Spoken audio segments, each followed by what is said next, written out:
This story is about a judge whose arrogance was his law, a courtroom his kingdom, until a young woman from his past returned not for revenge, but for justice, armed with a wisdom he had long forgotten.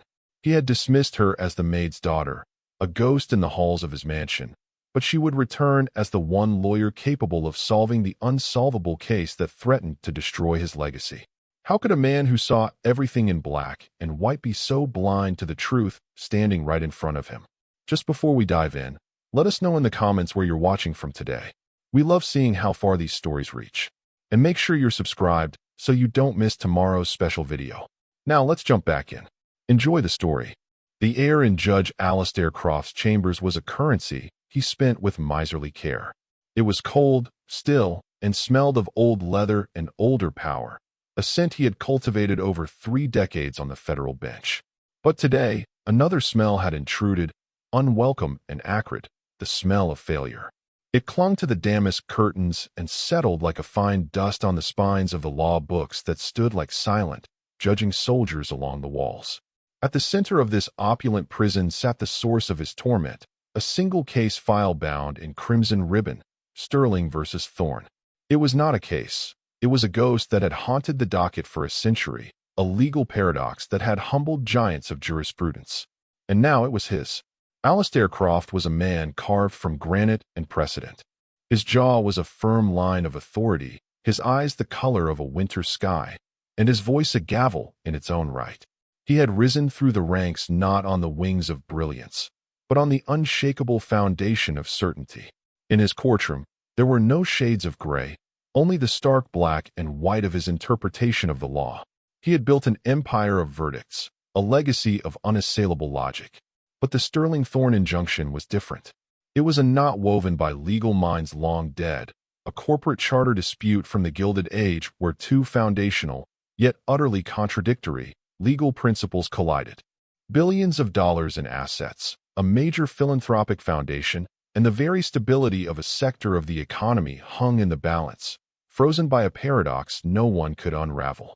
For 6 months, he had thrown the full weight of his intellect and the resources of the federal judiciary at it.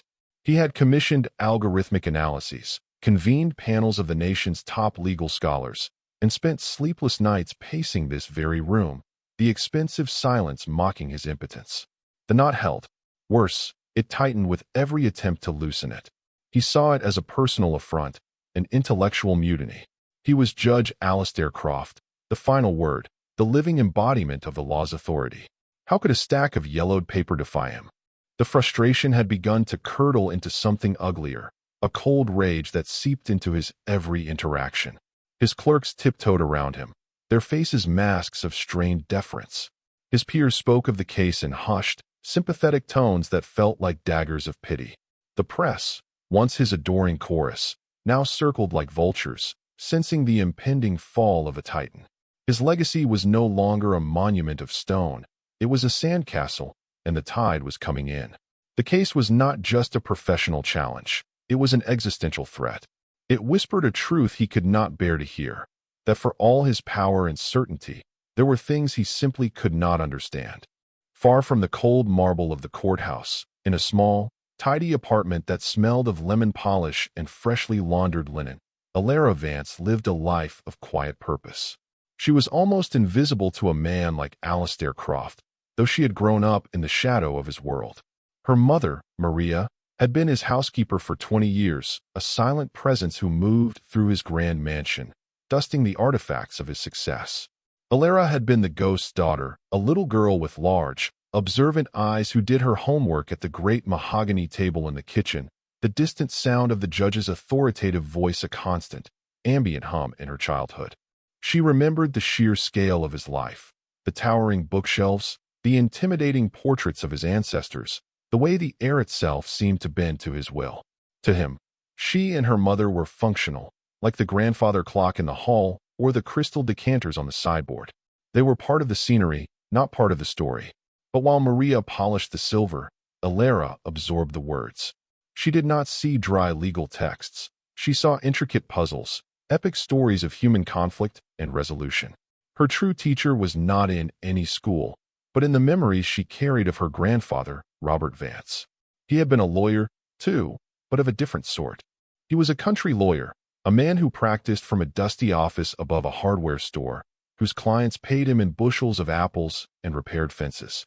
He had never achieved the fame or fortune of a man like Croft, but he possessed a wisdom that was far rarer. He saw the law not as a weapon or a shield, but as a tapestry. "Don't just read the words, Ellie," he would tell her, his voice raspy like old parchment. "Listen to the story they're trying to tell. Every clause has a motive. Every precedent has a ghost." He taught her to see legal principles as characters, to diagram their relationships, to find the narrative thread that wove them all together. While other children were learning multiplication tables, Alara was learning to map the soul of a contract. Her grandfather had passed away when she was 12, leaving her only a worn leather journal filled with his thoughts, diagrams, and case notes. It was her most precious possession. That journal, and the lessons it contained, had propelled her through school, then a scholarship to law school, where she graduated at the top of her class. She was now a junior associate at a small, earnest firm, a world away from the hallowed halls where Croft presided. She was still invisible, another face in the crowd of aspiring lawyers. But she carried her grandfather's legacy within her, a unique lens through which to view the world, a quiet confidence that she understood the music of the law, not just its rigid grammar. She followed the news of the Sterling Thorne case with a clinical fascination, recognizing the kind of legal knot her grandfather had delighted in untangling. She saw the error the experts were making. They were trying to cut the knot with the sword of modern logic, when all it needed was the patient application of an older, more human wisdom to find the one thread that would pull it all apart. The inciting incident occurred not in a courtroom, but in the hallowed, wood-paneled lecture hall of his alma mater. Judge Croft had been invited to deliver the keynote address at the university's annual legal symposium. He stood at the podium, a figure of immense authority, but the attendees could sense the fissure in his composure. His speech, intended to be a soaring tribute to the majesty of the law, became a bitter tirade against the failures of the modern legal mind. He lamented the profession's reliance on search algorithms and data analytics, decrying the loss of pure, intuitive intellect. The Sterling Thorne case was the centerpiece of his sermon, the ultimate proof of their collective failure. "We have armies of paralegals and supercomputers running endless simulations," he boomed, his voice echoing with frustration. "We have dissected every precedent, every footnote, every conceivable interpretation. And for what? Nothing. The greatest legal minds of our generation are stumped by a piece of paper written 100 years ago. It is a humiliation." His eyes scanned the room, filled with esteemed professors, ambitious students, and fellow judges. Then, his gaze landed on a young woman in the third row. He felt a flicker of vague recognition. The quiet face, the dark, serious eyes. It was the help's daughter, Maria's girl. What was her name? Alara. He had heard she had gone to law school. A quaint, sentimental notion. In a moment of supreme arrogance and simmering rage, he decided to make her an example, a prop for his theatrical despair. He pointed a long, accusatory finger. "You, young lady, stand up." A ripple of confusion went through the audience. Alara's heart hammered against her ribs, but she rose slowly, her posture straight, her expression unreadable. She felt hundreds of pairs of eyes on her, a wave of pity and morbid curiosity. Her mother had always taught her to be invisible in the judge's world, and now he had pinned her in a spotlight. "You are one of the new generation, are you not?" Croft's voice dripped with condescending poison. Fresh from law school, filled with all the latest theories. "Tell me, what would your databases say about my impossible case?" The question was a rhetorical blade meant to dismiss her. The audience shifted uncomfortably. A few sycophants managed a nervous chuckle. Croft wasn't finished. He leaned forward, a cruel smile playing on his lips, enjoying the public spectacle of his own frustration. "I will make you an offer." In front of all these witnesses, he gestured grandly to the assembled legal elite. "A challenge for the new generation. If anyone in this room, even you, the maid's daughter, can find the key to unraveling the Sterling Thorne injunction, I will personally finance your entire career. I will make you a partner at any firm of your choosing. I will establish a foundation in your name. A blank check for a single moment of genius. But of course," he added, his voice dropping to a dismissive sneer, "that would require a mind, not an algorithm. He turned away, the theatrical flourish complete, expecting her to sit down, thoroughly humiliated. The room was thick with a terrible, awkward silence. But Alara did not sit down. She remained standing, a small, still point in the swirling sea of tension. The whispers of the crowd faded into a dull roar in her ears. She was not thinking about the judge's cruelty or the sea of faces staring at her. She was thinking of her grandfather. She could almost feel his presence beside her, hear his calm, raspy voice. "Don't look at the man, Ellie. Look at the problem." She took a slow, steadying breath. When she spoke, her voice was not loud, but it was clear and cut through the oppressive silence of the auditorium like a shard of glass. "The key is not in the precedent, Your Honor," she said, her tone quiet and factual, devoid of anger or fear. "It is not in the case law at all. The experts are looking in the wrong library." A murmur rippled through the audience. Judge Croft, who had already begun moving on with his speech, stopped dead. He turned slowly, his expression one of pure disbelief. Who was this girl to challenge him? To speak with such audacity? He opened his mouth to deliver a withering retort, to put her back in her place, but she continued, her voice gaining a quiet strength. "The answer is in the original 1892 indenture language. It's a problem of narrative, not of statutes. The founders of the two companies were poets before they were industrialists. They wrote the charter like a story, with its own internal rules of interpretation." The entire room was now silent, captivated. This was not the response anyone had expected. Croft stared at her, his mind struggling to process what he was hearing. Narrative? Poetry? It was the most absurd thing he had ever heard. "And what possible authority could you have for such a preposterous theory?" he demanded, his voice tight with fury. This was his stage, and she was stealing the scene. Alara's gaze did not waver. For the first time, she looked him directly in the eye, not as a judge, not as her mother's employer, but as a fellow practitioner of the law. "The authority of my teacher," she said simply. "My grandfather, Robert Vance, taught me that the law is a living story. And he was the first person to write about the narrative structure of Gilded Age corporate charters." The name fell into the room like a thunderclap. Robert Vance. While not a titan like Croft, among the older professors and judges, the name was legendary. He was a legal purist, a brilliant mind who had published a handful of obscure but revolutionary essays decades ago before retreating into his humble country practice. Croft himself had dismissed Vance's work as romantic nonsense, but he knew of its reputation. He remembered a younger, rival academic, now a respected judge herself, Evelyn Reed, who sat in the front row, extolling Vance's theories. He saw Judge Reed's head snap up at the mention of the name, her eyes wide with sudden, intense interest. The dynamic in the room had shifted irrevocably. This was no longer just the maid's daughter. This was the heir to a respected, if unorthodox, legal legacy.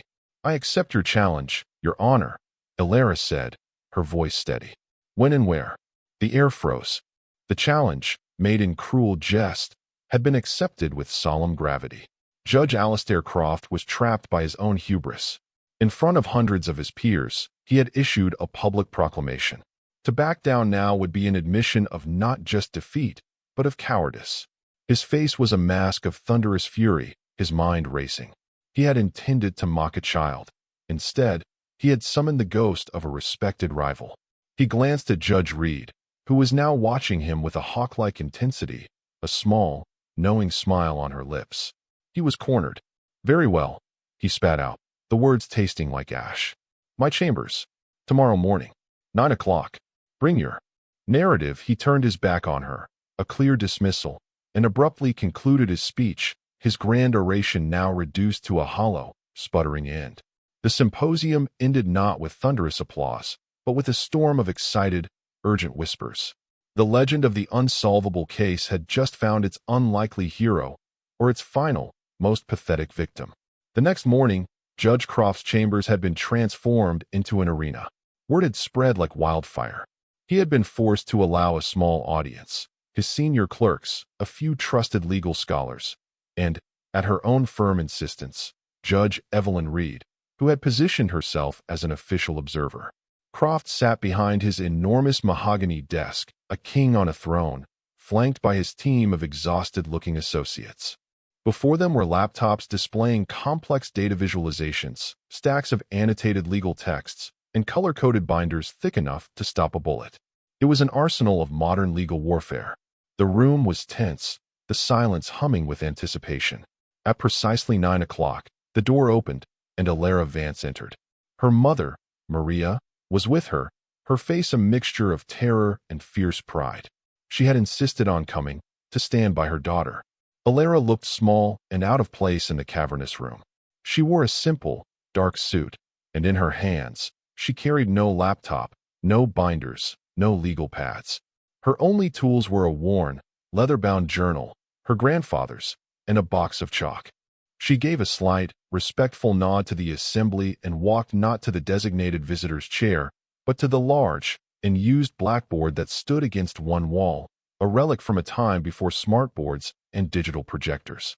The contrast was stark, almost comical. The overwhelming technological force of the judiciary on one side, and a young woman with chalk on the other. Croft watched her with a look of utter disdain. This was a farce. The perspective shifted. As Alara stood before the blackboard, the intimidating figures in the room seemed to recede, the oppressive silence turning into a familiar, creative quiet. This was her element. The world of noise and power fell away, and she was back in her grandfather's dusty office, the scent of old paper and pipe tobacco in the air. The blackboard was her canvas.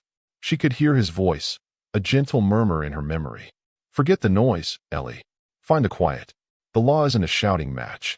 It's a conversation between the past and the present. You just have to be a good listener.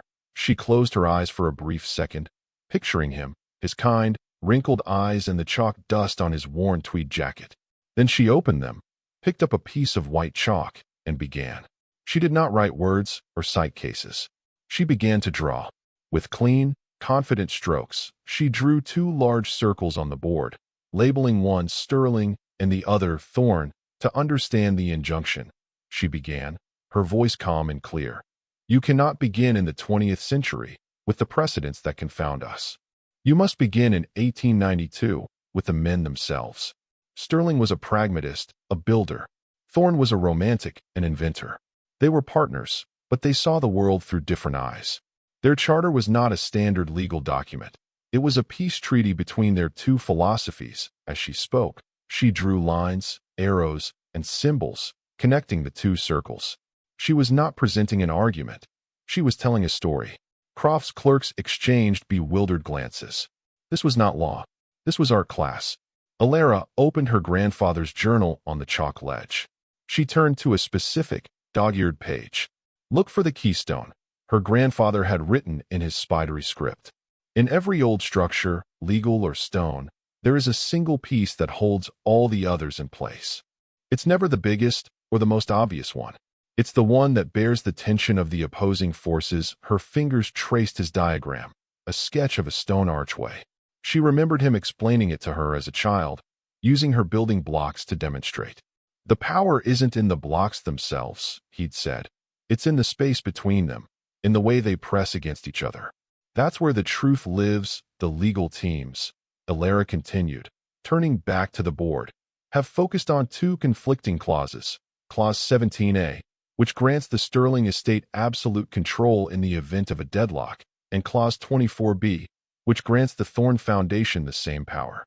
It is a perfect paradox. Precedent points in both directions. It is a legal impossibility. She drew 2 thick, red lines emanating from her circles, representing the clauses, and showed how they crashed into each other in the middle. This is where everyone has been stuck, Judge Croft scoffed audibly. This is remedial nonsense. We are well aware of the conflict. Alara did not flinch. Yes, she said, but you are looking at it as a contradiction. It was never meant to be a contradiction. It was meant to be a balance. Sterling and Thorn knew they would disagree. They built the tension into the charter itself. She then drew a small, simple box below the point where the 2 red lines collided. There is a 3rd clause, Clause 31C. The arbiter's mandate, it is buried in the appendices, under the section on charitable distributions. Every legal analysis has dismissed it as boilerplate, irrelevant to the corporate governance dispute. She paused, then tapped the box with her chalk. But it is the keystone. My grandfather was the only one who saw it. He called it the poet's clause. It states that in any matter of foundational dispute, where legal interpretation fails, the deciding factor shall be the action that best serves the narrative of shared creation. It calls for a solution that honors both the pragmatist's hand and the romantic's heart. The room was utterly still. Croft's face had gone pale. His team stared at the blackboard, then frantically began typing into their computers, searching for the clause. One of them gasped, his eyes wide. "She's right. It's here." Word for word, Alara's explanation was flawless, a step-by-step revelation of the simple truth they had all missed. They had been searching for a loophole, a technicality, a dominant precedent. They were trying to declare a winner. But the charter was never designed to have a winner. It was designed to force a compromise that honored the spirit of the original partnership. The arbiter's mandate was the tiebreaker, a philosophical instruction, not a legal one. It rendered the conflicting clauses secondary. The solution was not to choose one over the other, but to create a new path forward that integrated both of their founding principles, Sterling's pragmatic growth and Thorne's romantic innovation. She laid out a simple, elegant framework for resolving the injunction, one that was not only legally sound according to the charter's own internal logic, but was also fair and just. The impossible problem was not impossible at all. It was just written in a language the modern world had forgotten how to read. When she finished, she placed the chalk back in the box. Her diagram on the blackboard was a thing of beauty, a map of the case's soul. The silence in the room was no longer tense. It was awestruck. The ghost of Robert Vance seemed to stand beside his granddaughter, his gentle wisdom having triumphed over an army of intellects. The impossible was solved. The knot was untangled, not by force, but with a quiet understanding of its own nature. Judge Alastair Croft sat frozen behind his desk, his jaw slack. The edifice of his certainty, the bedrock of his entire career, had been pulverized into dust by a young woman with a piece of chalk. The complex legal fortress he had failed to conquer had been opened with a simple, forgotten key she held in her hand. He stared at the blackboard, at the elegant, undeniable truth of her solution. It was perfect. It was brilliant. And it was a truth he had been utterly blind to. His clerks avoided his gaze, their faces a mixture of amazement at Alara and fear of his reaction. The great Judge Croft, the final word, had been rendered speechless. The expensive silence of his chambers now belonged to her. It was Judge Evelyn Reed who finally broke the spell. She rose from her chair, a slow, deliberate motion.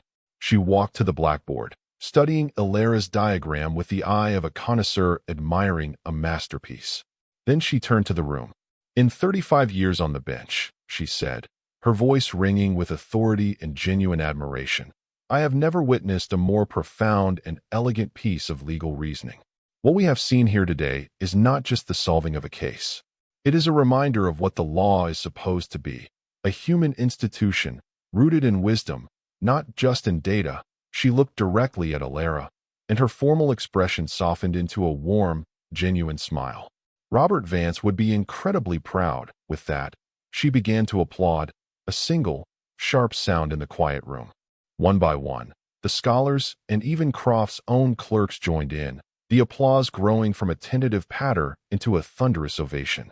It was a sound of triumphant vindication, washing over Alara and her mother, who was now weeping silent, happy tears. Later, after the others had filed out, leaving a stunned and humbled Alastair Croft alone with Alara and Maria, he finally moved. He rose from his chair, his movements stiff, like an old man. He walked around his desk, not as a judge approaching a litigant, but as a man approaching his confessor. He stopped in front of Alara. The arrogance was gone, stripped away, leaving behind something raw and unfamiliar.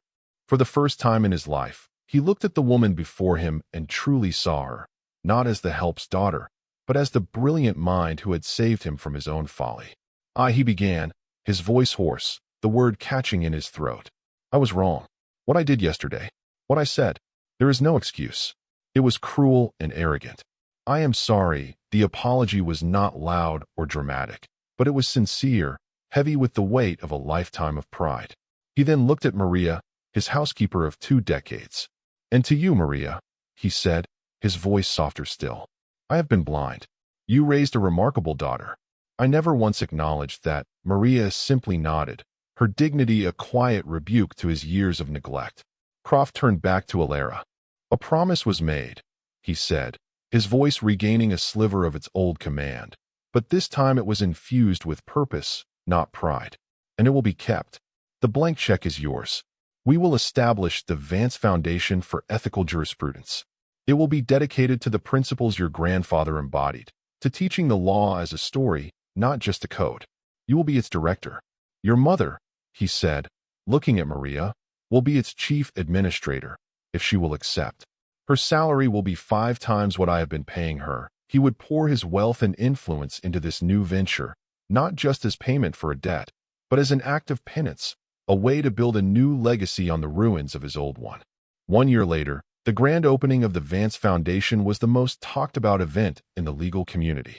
Housed in a beautifully restored historic building, it was a place of light and collaboration, the antithesis of Croft's dark, intimidating chambers.